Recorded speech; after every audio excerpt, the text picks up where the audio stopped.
Welcome to Voices of the Community. I am your host, Eric Estrada. This episode is part one of a highlight compilation from season 2 of our special series Where Arts Meets Impact, and our co-production with California for the Arts, featuring interviews with summit presenters from their 2024 California Arts and Culture Summit. Join our host, George Koster, and our summit roaming reporter, Eduardo Robles, as we highlight the voices of panelists and discussions that happened during the summit, which focus on how artwork is real work and rebuilding our communities through the arts. Good morning, Sacramento, California Arts and Culture Summit. How we doing? Are we feeling good? Excellent. We have seen a narrative shift in the perception of careers in the arts as legitimate work. Artwork is real work. Can I hear you say it? I'm going to say it. Artwork is real work. Artwork is real work. And I have to give a shout out to Kristen Dolan from the California Desert Arts Council. Are you here, Kristen? Because Kristen is the one who coined that, and then the Office of California Office of Small Business Advocate, Tara Lynn Gray, who was with us last year, wrote a blog post about artwork is real work, right? So that's what's happening. We're infiltrating. It's legitimate work, and the creative industries as critical to California's economy. This is the narrative shift that you are all engaged in, and the essential role artists play in responding to civic issues and infrastructural innovation. In big cities and rural counties, hundreds of artists will create new works. From Rhinelander, Wisconsin, to Utica, Mississippi, Honolulu, to Oakland, to Providence, Rhode Island. It will be a national artistic outpouring of local reflection and joy, with so many sites piloting cross-sector partnerships amongst local artists, health care providers, and municipal leaders to bring health and well-being to the larger community. And what's more, it's a model that can be replicated across sectors, across states, over and over until we get it right. We're in Phillips County, Arkansas, we're in the Bronx, we're here in California, in Oakland, across the country and around every community and neighborhood, we're doing the work, because artwork is the real work. I trust artists throughout history and into the present because they have their ears to the ground and their hands on the pulse of humanity. Artists provide their hearts to help us deepen our empathy and their minds to broaden our horizons to what's necessary and possible to make a brighter and more equitable future. And to support that future, I maintain that instead of being extractive, our world must be transformed to include intentional ways for artists to thrive. We must be intentional about the artist, about how we train them to make art, how the art they create, the resources they need, where that money comes from, the access and disability support that is required for them to be successful, the audience that is being invited, and consciousness about the future projects that they are birthing. From museum curators to the performing arts makers to craft artisans and community choirs, the entire support system that surrounds the art and the artist must be intentional, with everybody pointed towards the same goal, because it is the real work. Artists are thought leaders and change makers who transform culture, reflecting our current humanity back to ourselves. We must endeavor to shift the national psyche so that artists are neither at the bottom or the top of the hierarchy, but at the heart. Hi, I'm Eduardo Robles with Californians for the Arts and Voices of the Community, here with Chris Appleton at the California Arts and Culture Summit. Just got out of the Arts and Health panel. And we have Chris Appleton here for some insightful points of view on the panel he just came out of. I just saw a post right now about librarians being labeled kind of like caregivers, or that there's space and they're healers. And then I saw another librarian kind of like step in and say that they're not professionally kind of trained to be healers. And how about artists? Where do you see kind of like this credentialing of art workers as kind of healthcare workers? How do we legitimize them in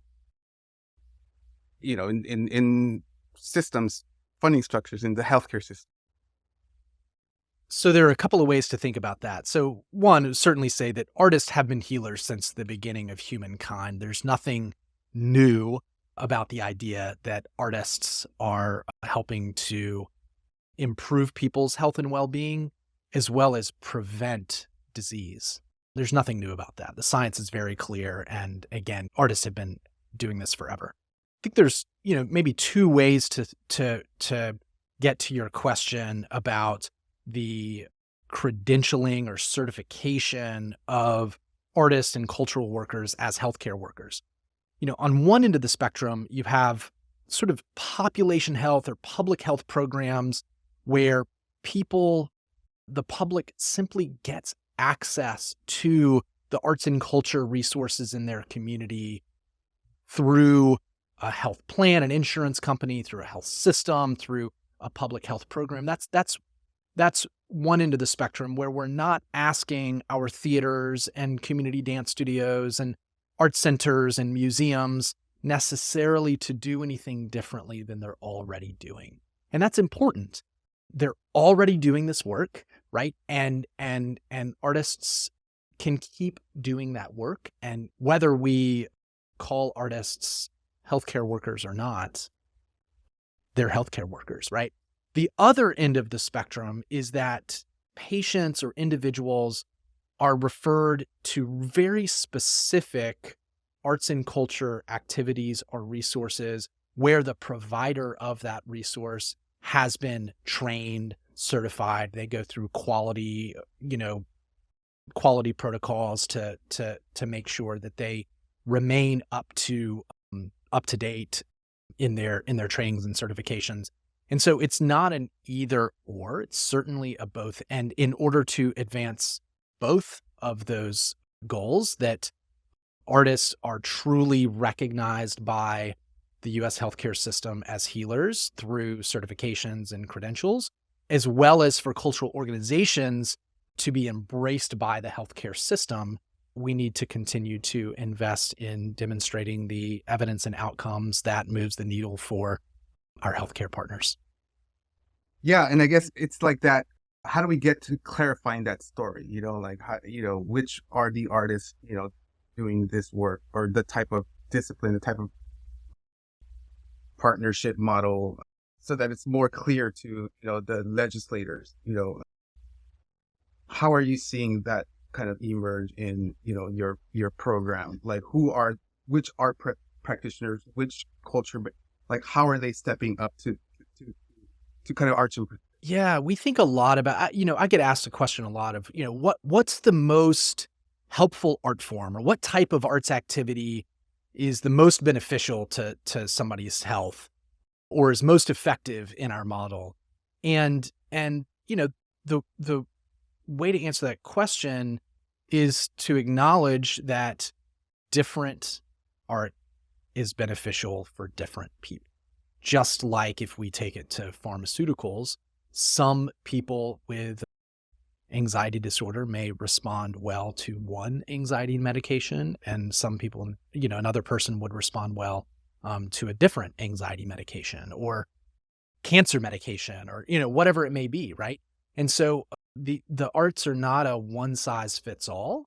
We do know studies show, the study that I cite the most often is a longitudinal study by Dr. Daisy Fancourt out of University College London. I think it was published 2020, just a couple of years ago, that said sustained ongoing engagement in arts and culture, regardless of what the arts activity is, reduces isolation and loneliness, boosts connection and belonging, and then patient well-being.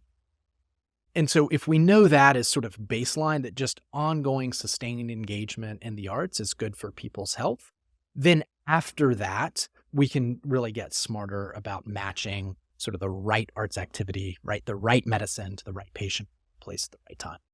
Thank you so much, Chris. These are great, ideas that, we're going to share with, our arts advocates out in, California. And thank you so much. And can I just make one comment too? So one of the things that has come out of the Society for the Neuroscience of Creativity was that, a few years ago, we had our annual meeting, and we had an NSF grant to bring in some educators to come and see, because we're like, look, we're doing all this great work in the lab about how to foster creativity. We want to get it out to the teachers so they can utilize it in the classroom. And, we had a great time, lots of great conversations. And then at the happy hour, one of the educators came to us and said, look, this is all really great, but it's never going to happen. And we were just like, why?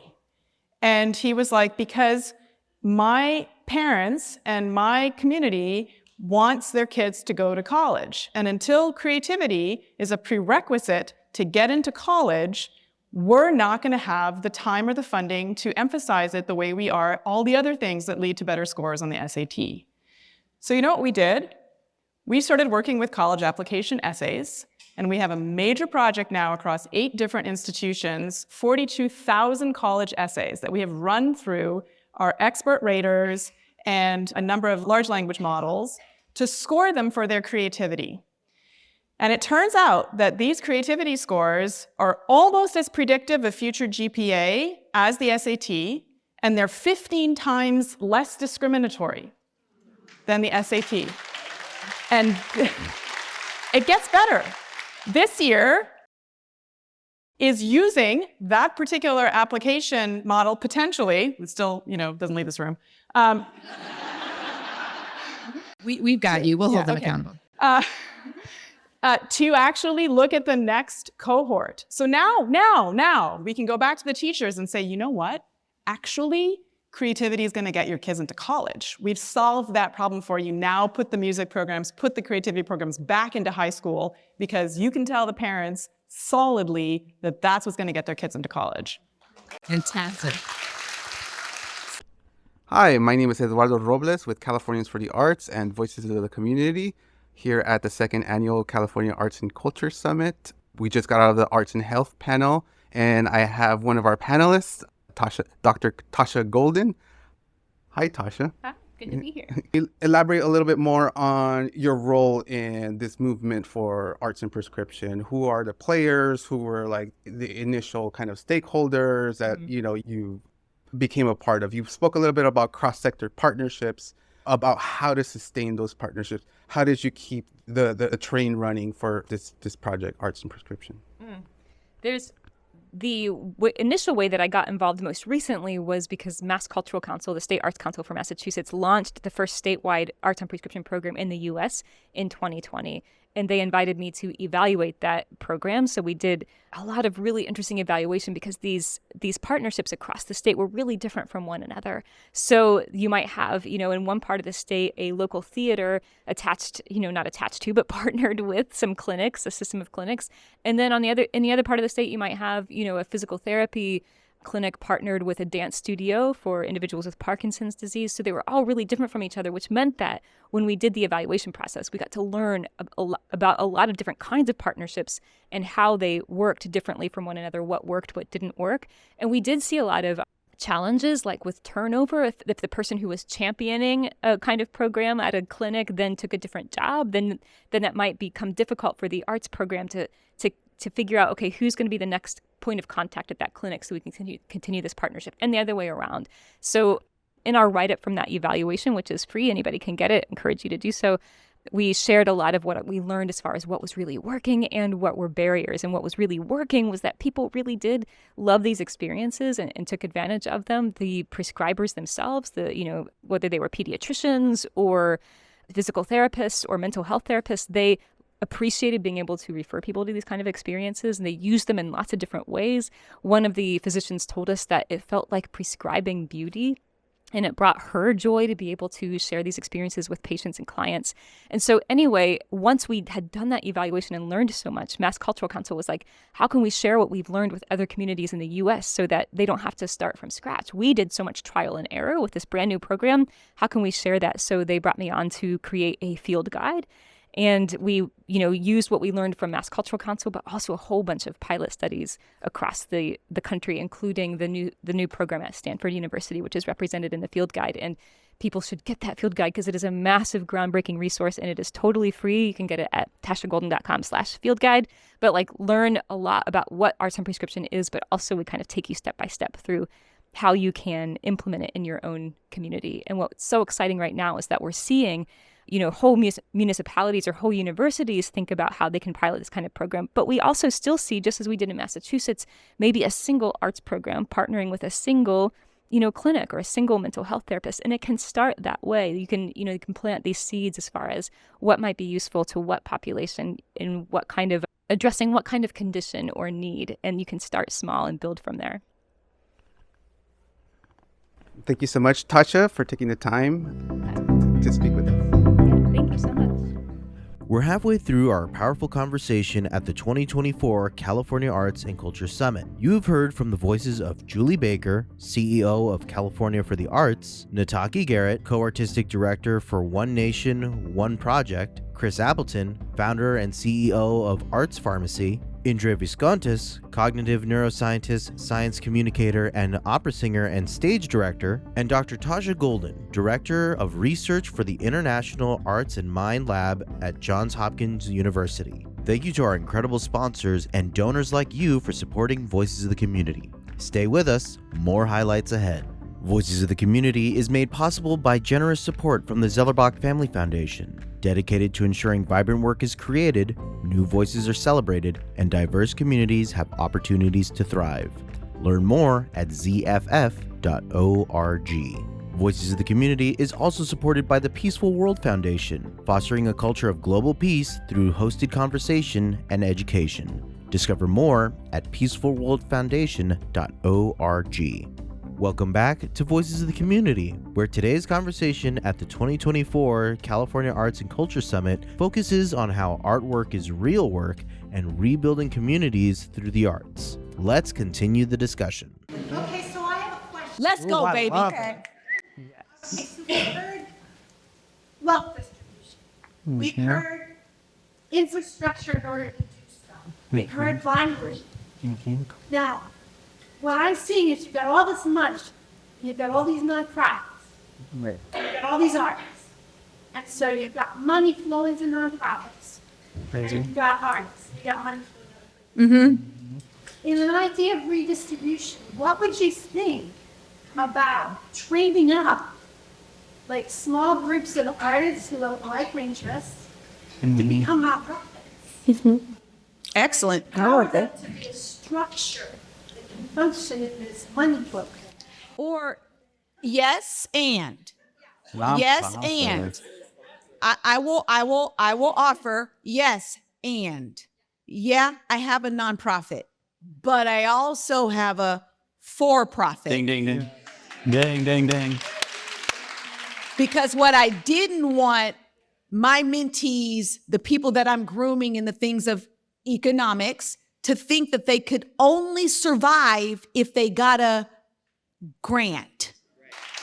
So yes, and. Yes, and. How about just business? How about entrepreneurship? How about Arts Plus entrepreneurship? Arts Plus business models. Arts Plus entrepreneurship, business model, and do it here for as long as you need to. Grow. Ownership. Yeah, I think it's one of those there's a buffet, and the 501c3 nonprofit is one of them that I think it's just a tax status, but it's not a mindset, right? This year, Kimzin Cradle will have been in business for 3 years. We'll have moved over $1 million directly to artists, right? Okay, that's a clap. Tell me about, right. I'm an LLC. I am not a 501c3 nonprofit, right? I think people from our shared experiences, I have been used, abused, silenced within the nonprofit industrial complex, and I no longer... I'm gonna get mine, and my community is gonna get theirs through my LLC. There you go. So then, Yeah. I have a question for you, sweetie. Just because, number one, I love your bravery. Though brave people change the world. So my question for you is, do you have a nonprofit? I've helped 8 organizations start nonprofits because they didn't know how to do it. Okay, is there anybody in this room who needs help starting or building their nonprofit? Raise your hand. You have a mentor. Sign her up. And that's how economic justice in community works. In real time. Live demonstration. In real time. And just so you know, we've been best friends for 20 years. We planned this whole thing. Just kidding. Just kidding. Just kidding. I'm just kidding. But I do want to know your name. Shout it, Mama. Margaret Campbell. Thank you. Thank you, Margaret. Holler at Margaret. This is George Koster with Voices of the Community and Californians for the Arts at the second annual Arts and Culture Summit here in Sacramento.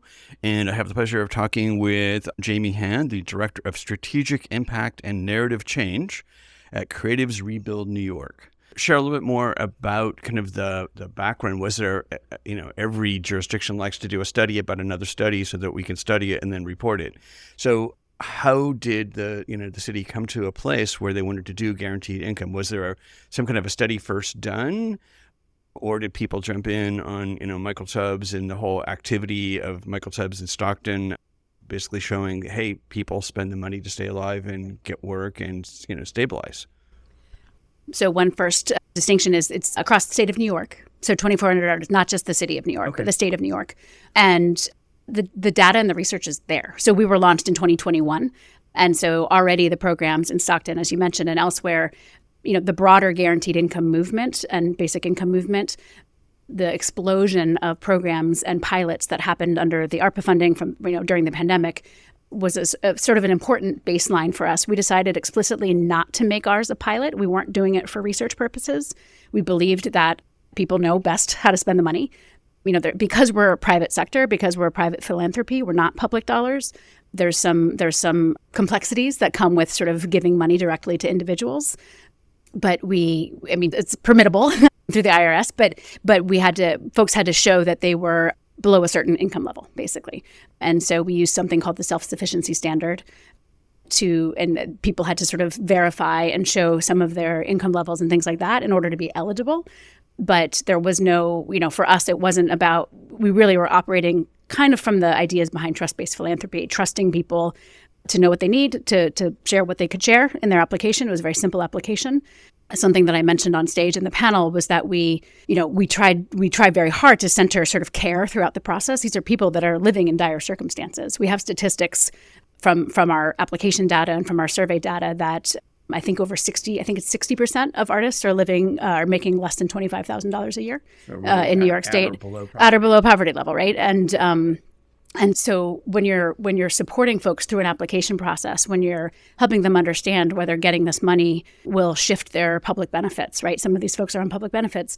That involves a lot of care, and that involves a lot of what we talk about as social service work, right? And arts administrators aren't often trained or, have the skills to do that. So we had a lot of really important partners in the implementation of that program. And I think I'm veering away from your original question, but we didn't feel like we needed to prove anything. It was, in some ways when the Mellon Foundation under Elizabeth Alexander's leadership said, this is something that we're going to do for artists. Artists are an important part of the New York State economy. It was, we were set up maybe as demonstration projects. Like, is this a good way to support artists? And so again, we have the guaranteed income program. In addition to that, we also have an artist employment program. So two different, very different, and sometimes in tension methods of supporting artists. And we are doing a lot of research on our programs, right? They weren't done to prove anything, but we do want to know. And so we have two different evaluations happening within the guaranteed income program and two different evaluations happening within the artist employment program that will come out later this year with some information about sort of the models and not just how they use the money, but like what are the ways that artist practices have changed, their overall well-being, things like that. Well, Jaime, thank you so much for being on Voices of the Community and Californians for the Arts here at the Summit and taking time away from the Summit to share your wonderful insights. Thank you so much. Appreciate it. Likewise. Is amazing. And I think that one of the things that I also heard here is making sure that in training, in education, in community, we are teaching artists how to monetize. What are all the different ways, the new ways, the old ways? What are the ways that artists from all different fields can learn how to monetize? Can I add one more? Please. And just because there are artists in the room here, I'm sorry my stuff is super basic. This is so basic. But it's something I need to know and teach myself, but ask for help. I said all these things need to be in place. If you're an artist or creative, be an artist or creative. You should learn how to create a budget or respond to certain things, but you're not supposed to become an accountant. So, in all this, I think, this entrepreneurship is cool, but I think we've kind of got a culture of like this super hyped up like mega entrepreneur where you're like some robot brain person who does everything. And like, fuck that. Like what is that?